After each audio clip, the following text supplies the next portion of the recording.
God had to put me on a deserted island to wake me up to proper eating. It wasn't healthy, but it was still vegetarian predominantly. So even not healthy vegetarian was better than what I had been doing before. Way later in my life, when I stumbled onto Hippocrates, that I even discovered what the word vegan meant and that it existed. The first thing is the recognition that I'm making choices for myself and for my own health. And once that's prioritized, everything else is secondary.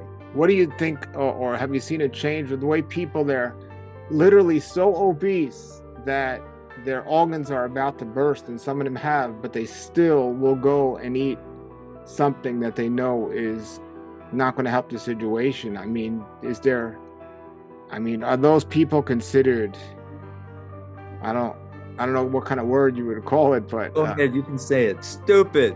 Hello, everybody. Welcome to the show. We have a great guest on today. This is Andy Roman, and I've known Andy for many, many years. And hello, Andy. How you doing? Hi, great. Hi, Paul. Good to be with you. Thank you for having me on your podcast, your show. Well, it's long overdue. I've known you for a long time, and I have a lot of great questions for you. But before we get started, we're going to cover a lot, but can you briefly introduce yourself to the audience? Yes. My name is Andy Roman. I work as a psychotherapist at Hippocrates Wellness. I'm in my 35th year there, and I used to work as an ICU nurse. And before that, I used to be a nursery school teacher. So I've gone through a lot of different professions, you could say, but I think I've got a keeper now. Yes, 35 years. You've been there a long time. I want to get into your background and so on, but what exactly is a psychotherapist? Well, a psychotherapist, I'm a licensed mental health counselor in the state of Florida. Every state has their own licensing boards. Not every state has mental health counselors. All states have clinical social workers. And as a psychotherapist, we deal with the psyche, with the person's heart and the mind, their beliefs about themselves, their level of self-esteem. And at Hippocrates, there's such a correlation between our mindset and whether we get well or not. It's mind-blowing. Absolutely. The mind has so much to do with our health or our disease. And what I find is it's easy for people to physically change a diet, but the mental and emotional part is a real challenge. So I'm going to enjoy this talk today. So let's hear a little bit about your background. When you were growing up, did you think at all about food and diet, or were you eating the standard American diet? Nope, I grew up, actually, my parents were European, so I grew up with the standard European diet, which is maybe slightly better. My, dare I say, my favorite food growing up? It was Wiener Schnitzel. Okay, that sounds German. Yeah, no, you feel free to edit that out because it's an animal, it's veal, it's a baby cow, it's just not nice. So Okay. so Yeah. basically I didn't discover vegetarianism or veganism until I was in college, where I had a girlfriend who was a vegetarian. And I was so impressed with her. She was such a energetic, lively, lovely, heartfelt person that she influenced me. And also, I did this experiment where some of us college students camped out on a deserted island for a month. And it just so happened that my vegetarian girlfriend was the one who bought the food. And so we ended up running out of meat products in about 2 days. And a stomach ache that I had my whole entire eating life that I thought was just normal cleared up. So I like to say God had to put me on a deserted island to wake me up to proper eating. So growing up prior to meeting this woman, were you dealing with sicknesses at all? Yes, I had constant clogged sinuses, and my parents would take me to the doctor, and they did certain things, physical sprays down my nose and this and that, and I had chronic tonsillitis. Um, yeah, but other than that, I was like a regular kid. I And wasn't too sick. sure, how old were you when you met this girlfriend? I was 17. 17.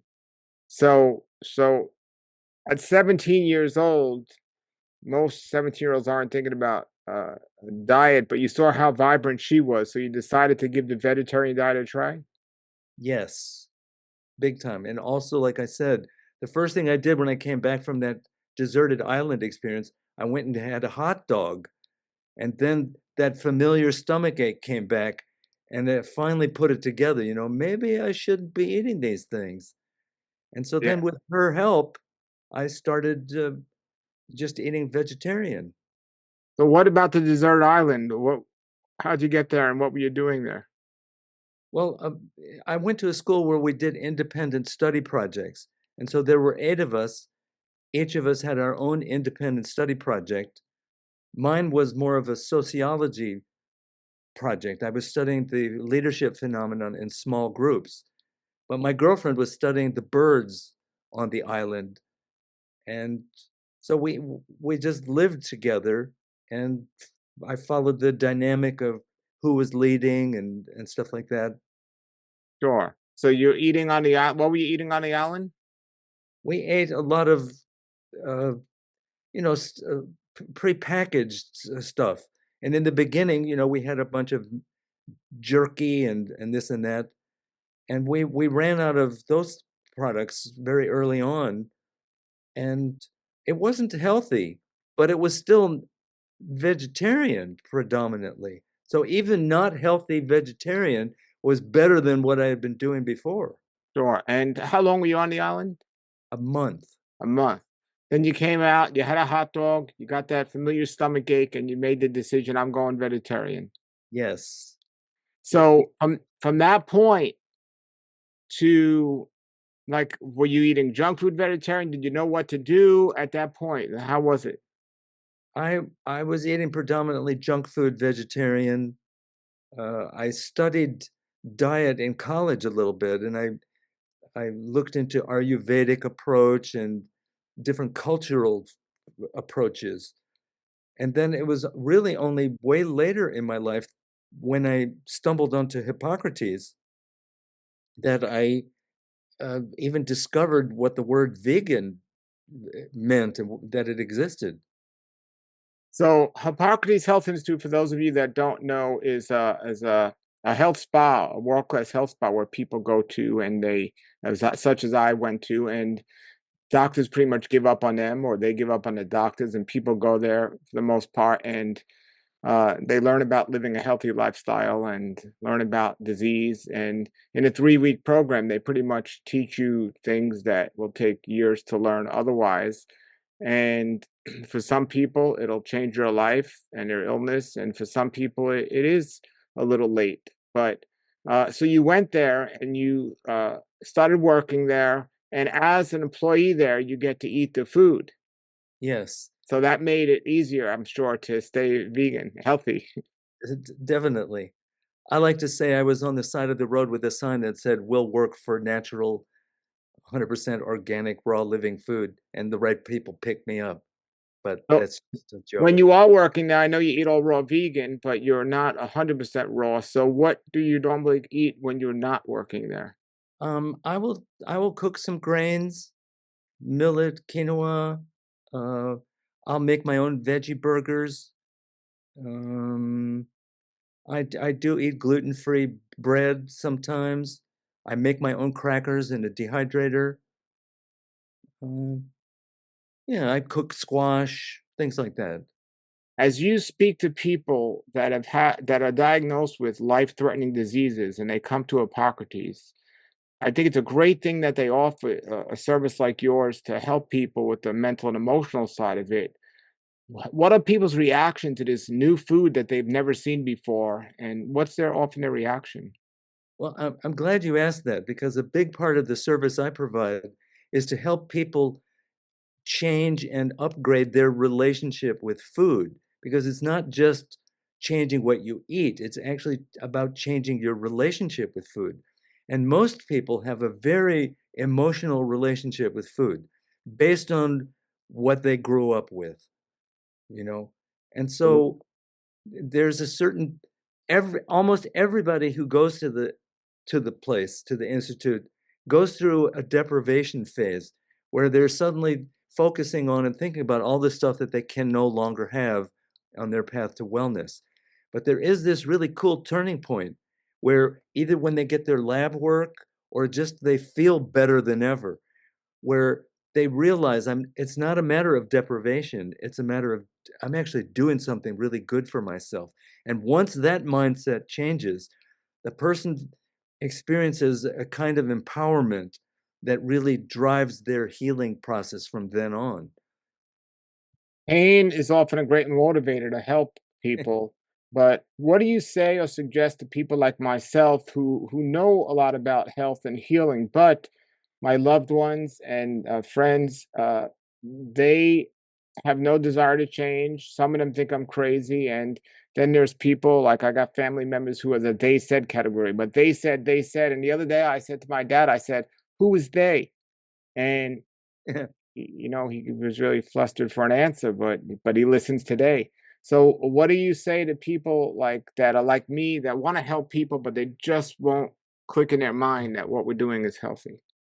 Well, listen, the first thing is the recognition that these I'm making choices for myself and for my own health.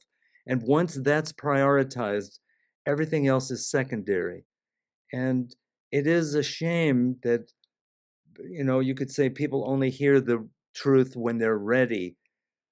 What's that saying? You can take a horse to water, but you can't make it drink. But you can make the horse thirsty. You put a little salt in its mouth and then it will be thirsty. And a lot of the best thing to do is to actually live a healthy lifestyle. The best introduction and invitation is when I'm having a great party and I'm feeling really good, and they won't take what I'm saying as preaching to them or condemning them or judging them. They will take what I'm saying as an invitation to a party. Most people respond way better to an invitation than to a prescription. Yes. So, how many years have you personally been on a vegan diet? I've been vegan for about 30 years now. And do you get your blood work checked on a regular basis? Yeah, I have an annual checkup, and my blood work is impeccable. Do you take supplements? I do take supplements. I take the B12 every day, and the more I'm around Brian and Anna Maria Clement, who they promote supplements, and I trust them. They take a bunch every morning, and so I've added some, you might call them esoteric supplements. I think they're very basic. Have you noticed a difference from when maybe you weren't taking them to when you did in your blood work and how you feel, or not necessarily? I To be honest, I don't actually notice that much of a difference. I think I get most of what I need in my diet. Maybe not the B12, so I've never stopped taking that. But the others, I will go for days and sometimes weeks without taking supplements. And that has not altered my blood work. But I eat really clean. Like you said, I get to eat at Hippocrates 5 days a week. And Sure. So your example of your diet would be you're eating lunch and lunch and dinner pretty much at Hippocrates and even I guess some breakfast. And then 2 days a week you're eating outside of Hippocrates, but pretty clean and healthy. yes, and I actually do take sprouts home from Hippocrates so that I will have sprouts over the weekend. And I Sure. make the green drink for myself at home. Um, yeah, I keep on it. Whenever I've gone traveling and not been able to be 100% as clean as I want, I miss it. I miss it. Sure. And what about the times you eat? I wrote a book called The Daylight Diet talking about not eating late at night. How late do you I stop read your eating? book. Oh, when do you stop eating? Well, I don't stop at sunset as you recommend. especially not when sun sets earlier in the year than other times. But I've noticed that if I eat, this is just me personally, if I eat after 9 p.m., I don't sleep as well, and I wake up almost with a little bit of a hangover. Sure. It's obviously why that happens is the science is there. Yeah. Now, when it comes to health in general, there's a lot of studies with longevity and sleep, and most people suffer because of the diet and lifestyle of living. They don't get the proper amount of sleep and rest. So, have you noticed this in your patients and in your own personal life? How much sleep and rest do you get every night? You know, I actually sleep about 6 to 8 hours, more towards the 6. And I recognize that 8 or 9 are optimal. And it's just I like to sleep in on the weekends when I'm not working, and I do better with more sleep. And yes, I definitely notice that my clients or my patients with insomnia, they do worse than the people, it's not only their diagnosis, but they can't sleep. And I've heard the owners of Hippocrates say that sleep is more important than food, and I tend to believe that. Sure. And what about all the people or the world today that's on a carnivore diet, or they think we need to not be a vegan, we need to eat some type of animal product or animal? When they come there with that mindset, I mean, do you try to convince them or do you just let them have a little? What's your mindset when it comes to that? I tell you, I what do they say? Live and let live, wait until they're ready. No, I know, and I strongly believe that being vegan will help them in their healing process. So I will share what I know. I'll share my own experience. And you could say my effort is to persuade them, is to convince them. You don't need animal protein. It's not, that's a total myth. There's no science that backs that up. The captain of the United States weightlifting team is vegan, and he keeps breaking his own world records. So, gorillas, giraffes, they're vegan. Sure. These are large, strong animals. We don't need to eat animal protein. I don't know if we want to call it discipline or versus addiction or the best way to label it, but when we talk about food being an addiction, uh, do you treat it just like any other addiction from a professional standpoint, or is it a different category? It, it's pretty much the same as any addiction, other than, we don't need heroin to stay alive. We don't need alcohol to stay alive, but we do need to eat. So it has its differences. But I tell you, the attachment based on habit, and there's two main reasons that people do addictive things or enter into an addictive relationship with a neutral substance like food. And that is it it blocks pain and provides pleasure. And if something does both of those at the same time, you got a perfect storm and a perfect recipe for an addictive substance. And food is definitely in that category. Food is so pleasant. I've only met a handful of people that don't like to eat. Most people, most cultures, food is so important. We celebrate with each other. We, have you ever been to a wake, a Jewish wake, or any wake? I don't know about any, but there's a lot of food involved. Yeah, sadly it's often the food that probably led to the person's death that they're serving at the after party for the wake or whatever. It's I know. crazy. It's ironic. I Yeah. got a I got a great story to tell you.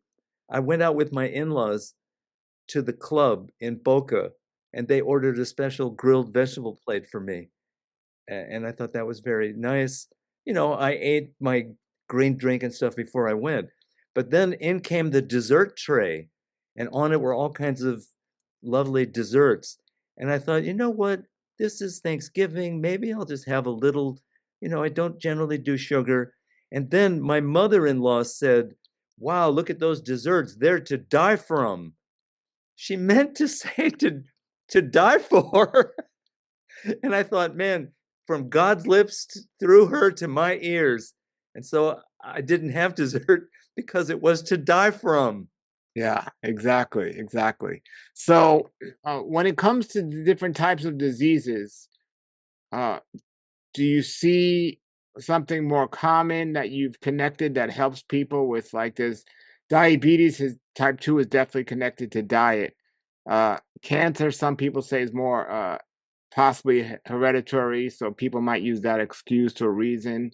Uh, do you see a connection between food and disease in people's minds? That is a huge question, and that is the topic of several of my books.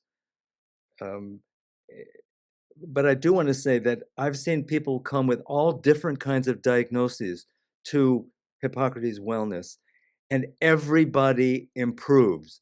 Everybody improves, or only a tiny fraction of people don't improve. And that may be for other reasons. For some people, it is for most people, it is the food that unlocks the healing uh, process, that triggers the healing response in the body. But there isn't a single ailment or a single human being where their mindset and their emotional state does not affect their wellness or their illness. Wellness and illness don't happen in a vacuum or some impersonal biochemical vacuum. They happen in the context of our humanity. And so my thinking is if I could help somebody, if I could unwind myself from the drama and the trauma of being a human being that I'm probably carrying in my body, then I'm going to liberate the energy in my body to do what it does naturally, which is to heal.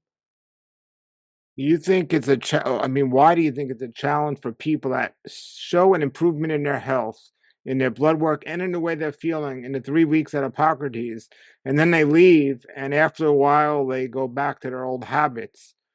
Even people that get better, they get better, literally get better, and then they go back to their old habits. I know. Where's the challenge? Do you think they need the psychotherapy? Oh, beyond the 3 weeks at Hippocrates? Yes, they do.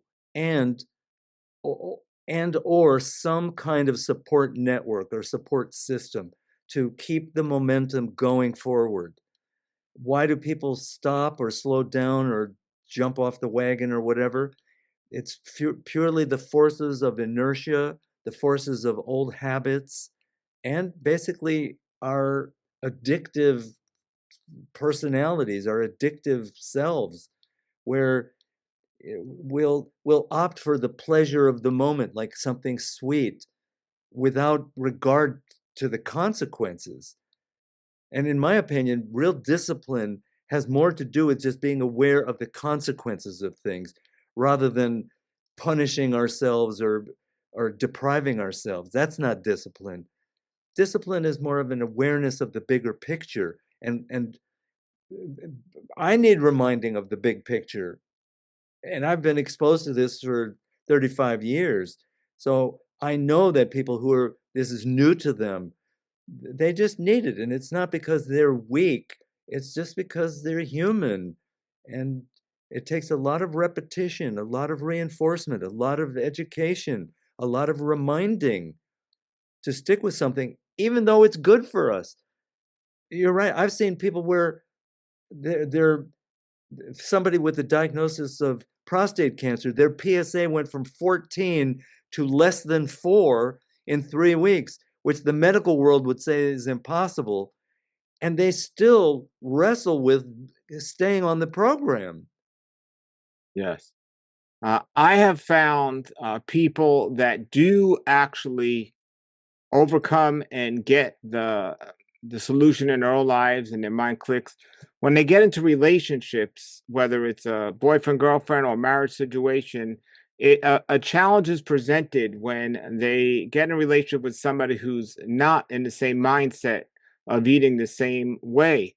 Now I think if people are doing it for health reasons, it might be okay or easier for somebody not to care what other people are eating. But when people go vegan for ethical reasons and they get in a relationship with somebody who's not vegan, I find it creates a big problem, and this often happens even in marriage, where I've seen it literally lead to divorce, where one person becomes vegan and the other person doesn't see the concern for the animals. What's your experience with your clients and just people in general on that topic? Well, what I'm going to say might sound weird, but it is easier when the person is sick and is dealing with some kind of a diagnosis because that justifies the change that they want to make. And you're right, a girlfriend or a spouse or boyfriend will often be more amenable to that. Oh, you need it. Your doctor told you to do it, right? If somebody is diabetic, nobody's going to push apple pie on them. Not anybody who loves them. They're not going to say, oh, just have a little bite. And then the whole issue of for ethical reasons, there's reasons that that's so divisive. It's because it makes people feel judged. Oh, you're eating it because you love animals. Are you implying that I don't love animals? And and in a way, it is kind of true. It's sort of in your face information. Animals are suffering if you eat them. Animals suffer if you are taking advantage and altering their lifestyle to get milk or silk or whatever it is. And so the ethical reasons are much more carry much more wave energy with them. Make more waves is what I'm saying. So it takes a kind of compassion and tolerance and basically be nice. But that doesn't mean compromise ethical beliefs. I went on a trip to Norway once. I went to a place where there were no trees. It was the island off of the coast. So there were no vegetables. And I was staying in a home where the man was a fisherman and he just came in with fresh fish from the beautiful clean waters off of Norway. And I said, no, thank you. My then wife thought I was crazy. I insulted the host and I went hungry. But I decided I'd rather be vegan. I'd rather stay vegan, even if that means being hungry on my own vacation. And I didn't set out to insult the host. So it takes some conviction. It takes some, I'm stubborn enough to go with that. Yeah. Well, from I guess, a professional psychotherapist standpoint, help me with two things. I don't necessarily struggle with it. I don't struggle with anything. I love, well, I don't want to say anything, but I don't struggle with the diet aspect of things. But when I see somebody who loves their pets but eats animals, I kind of just scratch my head and I'm like, that just makes no sense. Well, now hear this. We are not logical beings. We are psychological beings. Yes. And Well, so, I wish I could point the finger and say everybody else is stupid, but I carry my own brand of stupidness and inconsistency and that sort of a thing. But I will be in somebody's face. My own grandkids are not vegan, and they say they love animals, and they do love animals. They just, you know, they haven't put it together. They just, whatever way they buffer it. yeah, I, it's I I'm don't in their get it. face. Like how I'm people. in their face. I will confront my own grandkids because I know it's just better for them and better for animals, better for the planet. Well, what about this one? I can give 100 out of 100 people a strawberry or some other an apple and take out a can of bug spray and spray it and then offer it to them and they'll say they're not going to eat that. 100 out of 100 people will say that. But I say, well, what if I wipe it off? Will you eat it? And they'll say no because they've seen it being sprayed. And even if I wiped it, they wouldn't eat it. But they go to the store and they get unorganic food for whatever reason they want to justify it with price or whatever. And that to me makes no logic at all. Well, yet again, I will say we are not logical beings, we're psychological beings. And I would say we're innately lazy species. Our brain is wired to be as efficient as possible. so that when we're driving a familiar highway, we don't have to concentrate at all. We just remember it. It's a map that we made. And so with that laziness, consciousness takes some effort to get over the initial hump and the realization that yes, non-organic food and vegetables are sprayed. Sure. I sprayed with toxics and stuff really bad. Uh, Right. That so doesn't really wash off. It sinks in a lot of it, and it's education. It's like I would talk to a 4-year-old or something without being condescending. sure. Now, I've I know because of hormones and just life, men and women are different in the way they think. Have you noticed that it's easier or more challenging for one or the other to make this connection with food and do this, or have you noticed not really? It's both across the board, or have you noticed it easier for one or the other?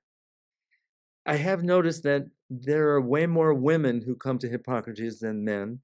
And when it comes to the healing circle, which is the emotional therapy group, support group, way more women show up to that than men. So I haven't really concluded that it's easier or more women are more likely to go vegan than men. I'm not sure about that, but I would say in general, women are more open to guidance and help than men in our culture are. We don't ask for directions when we get lost. Think about that. Yeah, but in the same hand, women are more emotional, supposedly, at least traditionally. And a big part of eating unhealthy food is and commercials and programming is emotionally driven. And this is why they might have a more of a struggle, possibly. Well, okay. I mean, I don't know. Statistically, do you think women are harder to convince or to change or less likely to change than men in terms of vegan lifestyle?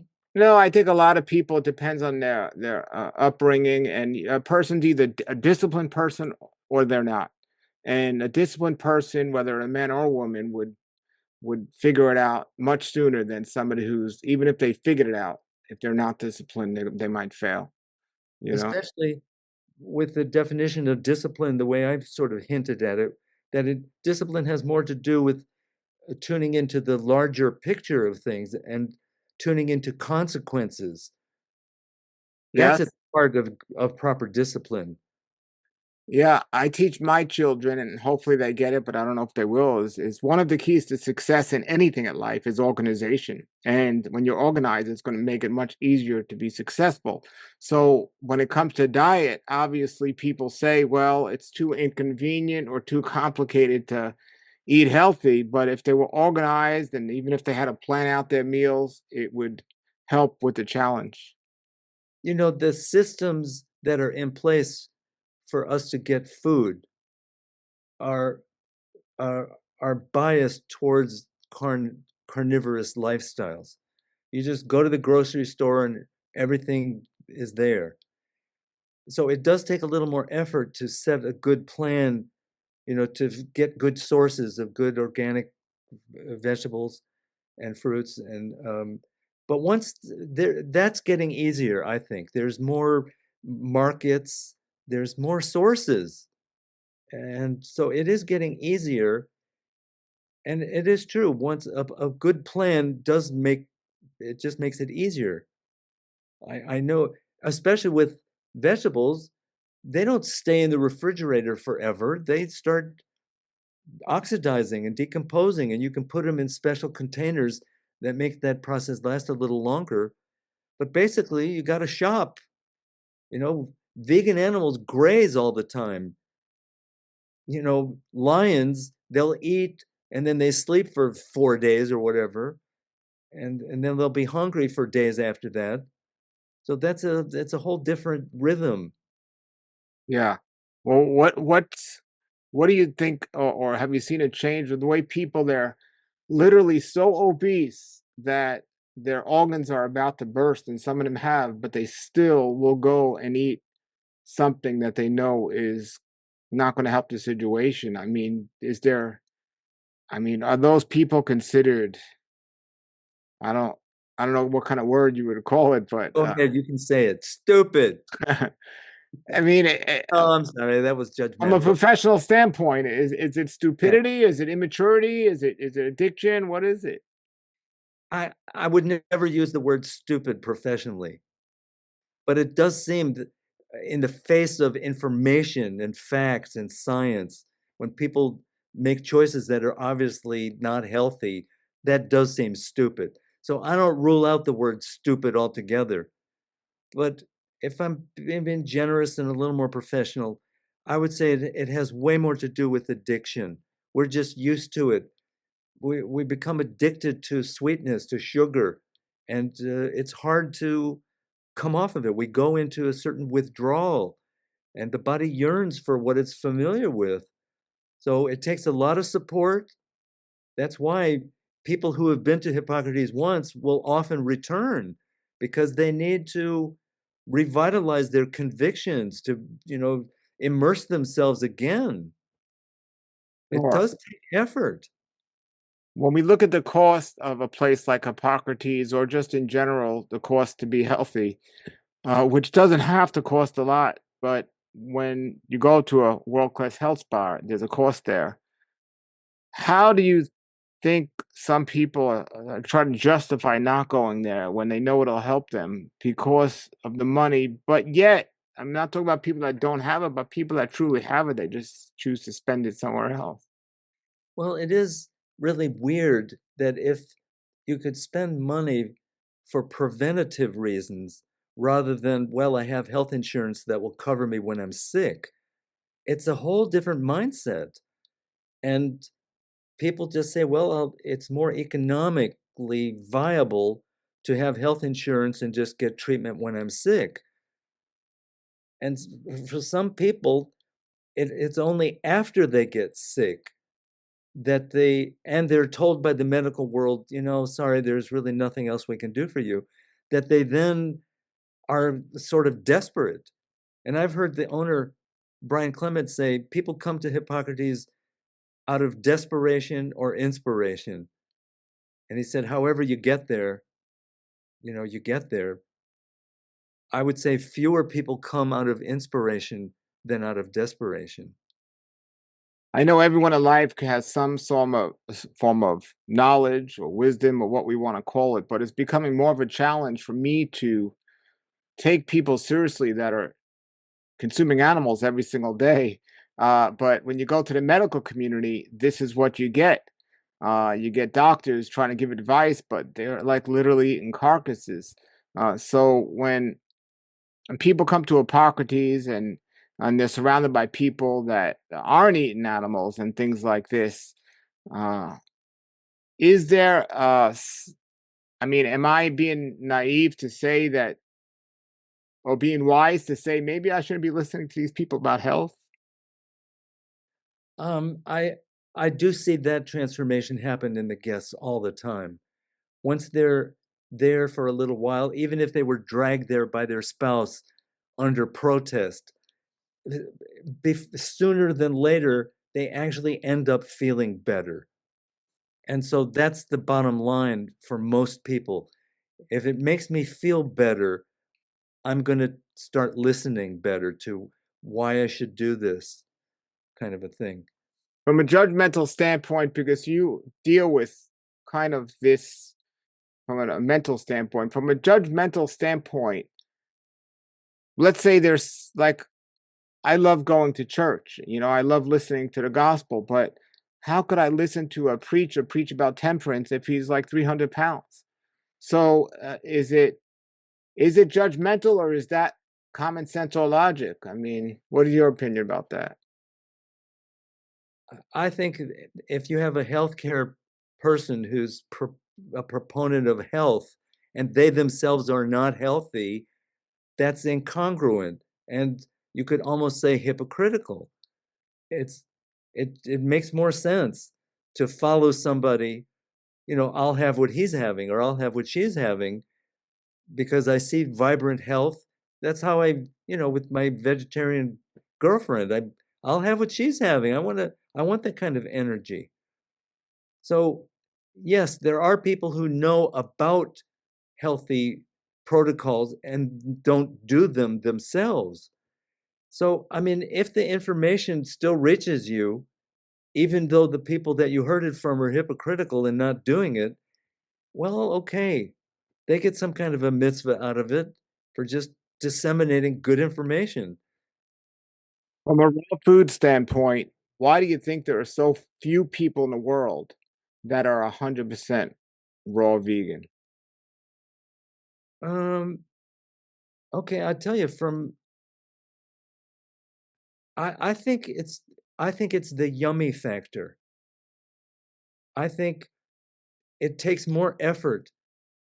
Oh God, I'm treading thin ice here, but I think it takes more effort to make raw vegan yummy than it does cooked. There's something more savory about things that are cooked. I've definitely experienced it. You know, there are raw vegan restaurants. A restaurant couldn't exist if the food wasn't yummy. A lot of those places, they don't do proper food combining for the sake of yummy. So to be really clean, to do proper food combining and be 100% raw, you got to study it and become a gourmet raw vegan chef in your own right, and then prepare yummy. You Sure. remember, you remember Renata, who used to work in Yes, the kitchen? yes, yes. I never went to her house for the class that she did there for the guests, but I've experienced a lot of her food that she made for the staff. And everybody who went to her house said, if this is raw vegan, I can do raw vegan. Why? Because it was yummy. She Yeah, made chowder, she made raw uh, burgers, she made super soup, she made key lime pie. Uh, sure. I often tell parents if they want to get their kids to eat healthy, don't give them a health lecture. Just make the food taste good, and I'll eat it. and you know what? That doesn't just apply to kids. Yeah, It definitely applies to kids, but yeah. it's the same principle for us big kids. So for somebody who's has the professional background of dealing with the psyche, what do you struggle with? If you care to share, maybe somebody else out there will help them. How do you like pass those mental barriers? Do you use what you've learned professionally, or is there something else that helps get you through it, or do you not? Do you break down saying, "I can't believe I'm doing this"? Like, how does somebody like you with the professional background break through those struggles? Oh my God, you're asking me if I walk my talk. I tell you, for certain medical reasons, genetic inheritances, I shouldn't really eat fruit. There's something about I don't eliminate uric acid. Then even as a vegan, I've had gout flare-ups. And I finally talked to Brian about it, and he said, yeah, some vegans don't process fruit sugar. Stop eating fruit and then measure your uric acid in a month. And damn it, he was right.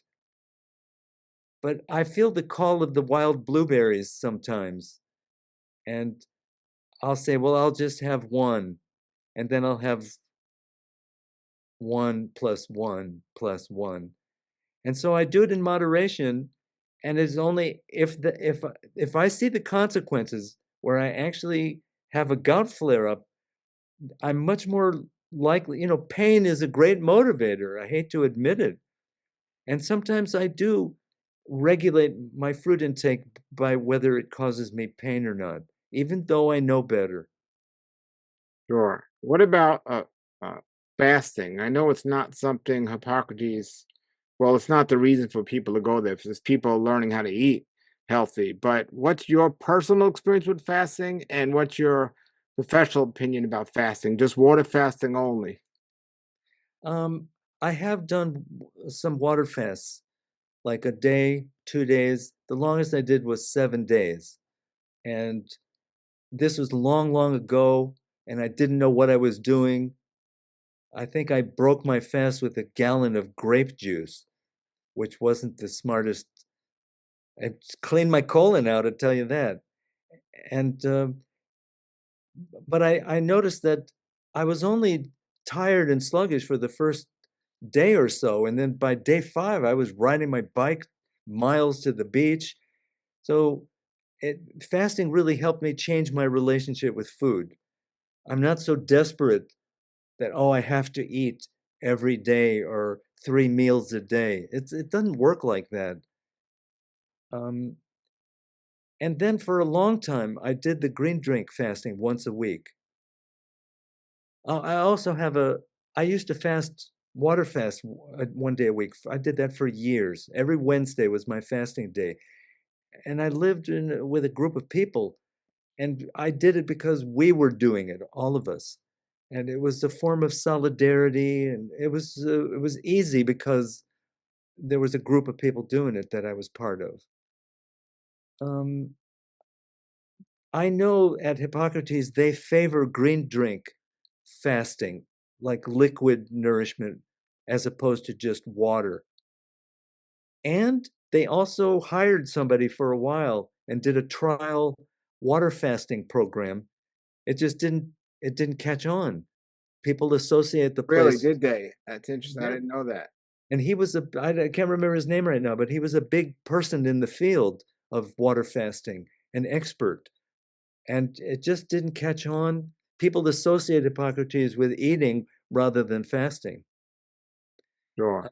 But I've heard all kinds of medical benefits from extended water fasts, which should be done under supervised supervision of some kind, I suppose. Um, I think both are good. And I like getting off the food chain and just drinking like green drinks for 1 day a week. I know Brian, the owner of the place, he fasts 2 days a week and he only eats 1 meal a day. And he's muscular. He goes to the gym 3 days a week for 2 hours at a time. He really lives the lifestyle big time. Sure. And what is your if you don't mind me asking, what's your age? I'm 75. 75. Wow. So for somebody out there that's thinking a person can't be a vegan for more than a few years, they'll wither away. Do you have any other than the possible gout if you eat sugar fruit, do you have any health issues No, no. at 75? I know when I go for my doctor is quasi holistic, but even she's amazed that I don't take any medicine. She can't keep up with my supplements, and she's just somewhat recently opened a holistic health center, and I wrote the little slogan for them. So it's nice to find a medical person who's open. How's your do you exercise? I do. I have a gym membership, which of course doesn't mean anything if I don't go. And but I do weights and I do stretching and I do aerobics at home, and then I'll go to the gym not as often as I should. For people that are interested, how tall are you and how much do you weigh? I'm 5'9". I weigh 155. Okay. Is that your do you feel your ideal weight or you're not I sure? I don't vary very much, Okay. except I lose weight really easily, which is somebody's dream, but not mine. Sure. Sure. Well, tell us about your books because I know you wrote many books. Tell us a little about them. This is the first book I wrote. It's called Deep Feeling, Deep Healing: The Heart, Mind, and Soul of Getting Well. In it, I tell a lot of hospital stories because I used to work in the ICU, and just to establish my own experience with the mind-body connection. I talk about the invisible factors of healing, like the will to live. I saw that over and over again. Once a person lost the will to live, their body would just follow and they would just go down the drain. Um, so that's what this book is about. It, you could say it's a little bit more for therapists, but not really. I wanted to demystify therapy for people. And then, by the way, that book has been translated into French. How cool is that? Then my most recent professional book is Get Real, Get Well: The Power of Authenticity to Heal, where I really show with a lot of stories that when people become more real and more authentic, their health can often take a quantum leap forward. A lot of inspiring, good stories. Then I've written a little memoir and some short stories, my book called Castaway Dream and Other Stories. And I've also written some children's books. All of these are available on Amazon. This one is called We Need the Wind. One day the wind stopped and nobody knew why, and everybody was sad all over the world. We need the wind, everybody said. And then something magic happened. It's a pretty good teaser. And then this book just came out a couple days ago. It's called Mama Hawk and the Mouse King. It's about these two species that are really unlikely friends, but they end up helping each other out and becoming friends. So And in it's these books, are they health that are teaching children about health, or they're just entertaining stories for children? um they're more what I would call moralistic, get along with each other. So they're not really health or food related. No. Okay. And people can get your books on Amazon? Yes. All right, everybody, in the description, I'll put the links to Andy's books. Let me ask you this other question before we end. A lot of people that go to uh, psychotherapists, psychiatrists, or somebody in that field are often given medication.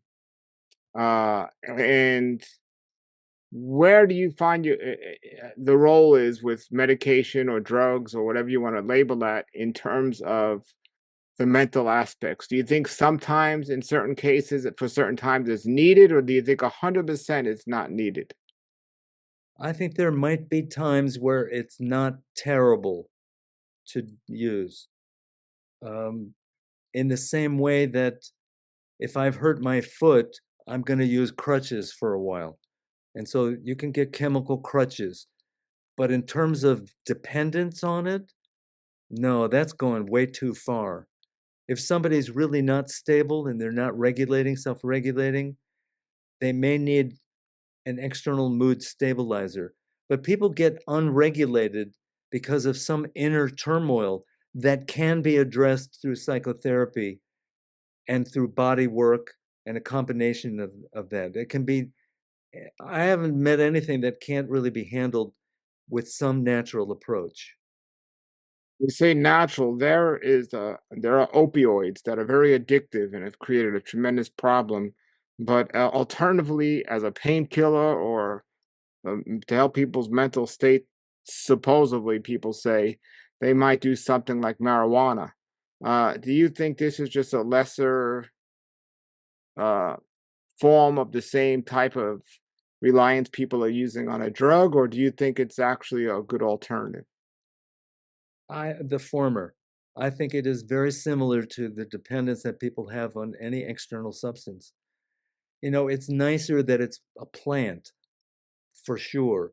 It's nothing has really been done to the plant. So that makes it more likely to be in the realm of plant medicine. But even that, I've seen more people use plant medicine as an escape than, than any other thing. So people can hide anywhere. People can do anything to avoid feeling and avoid integrating experience and avoid pain. Sure. And And there's not. there's also marijuana does stimulate appetite, and I have seen uh, THC and CBD. I've seen those really help people who need appetite. But in the That, same hand, I mean, if somebody's obese, can it hurt them from that standpoint? oh, definitely. Yes, This person does not need the munchies. yes. And now there's other things that now there's this kava tea and this kratom tea and all these other psychological Oh, drinks and all this stuff. What's your feeling about those? well, I'm not that familiar with them, but I think there's just stimulants. and stimulants are not food. And I want to put stuff in my mouth and in my body that's food that nurtures me and nutrifies me, not just stimulates me. Well, a lot of people say they're herbs and they're natural, so they're good. But if people mishandle herbs, they could die. People don't get that. Right. And there are some herbs, that aren't healthy. I mean, Sure. I'm not going to drink poison ivy tea. Yeah. Oh, but somebody can say, well, it's a plant. There's just common sense. If it's a stimulant, it doesn't matter if it's an herb or not. Yeah. Yeah. Well, uh, a lot of this is it's almost it's a psychological game, and we have to play with ourselves to overcome it. I often tell people, how do you cure a headache? I say naturally, I say, drop a coconut on your foot real hard. uh, Okay. you're Yeah. just thinking about something, taking your mind off the issue, I guess, instead of focusing so much on it where you'd feel the need for a reliance on a stimulant or something. And it does seem that the quote natural approach tends to be more incremental than instant. And that's why people favor chemical approach. I will admit, when I've had a gout flare up, I took this one drug. It's called indomycin or indocin that it just takes the pain away. But you know, preventative is just the better way to Hey, go. first of all, everybody, I was joking. I don't recommend anyone throwing coconuts hard on their feet. The other thing is, uh, you and I could speak about this all the time, but a good friend of mine got in a car accident, and they were pumping him up with painkillers in the hospital and during surgery and all this stuff. And I was glad for him that that was available at that time in his life. The key is getting off that stuff and not being addicted to it for your life. So there's a time and place for these things. Definitely. Pain is the biggest stressor of them all. When I see guests at Hippocrates, I'll ask, and they're in pain from a tumor or something. I'll ask them, "Are you on pain meds?" They say, "Well, I don't want to take it because I want to go natural." I said, "Don't be foolish. You know, pain relief is really important. We'll work on getting you off of those pain meds later, but for now, pain relief is more important than quote being natural about stuff." Yeah, pain is a lot of people that haven't experienced it to a degree of like a sickness or something. They don't understand. I mean, I value sleep, and I hurt my knee once, and it affected my sleep, and it was terrible. I couldn't sleep, and it was absolutely terrible just for a little knee injury. And I can't imagine somebody that I speak to and deal with who's going through uh, much more worse. And And then chronic pain is a whole other topic. it's I don't crazy. know how people live with that. I'm Yeah. like you, I hurt myself a little bit and it disrupts everything. This is why I want to be healthy because I hate pain.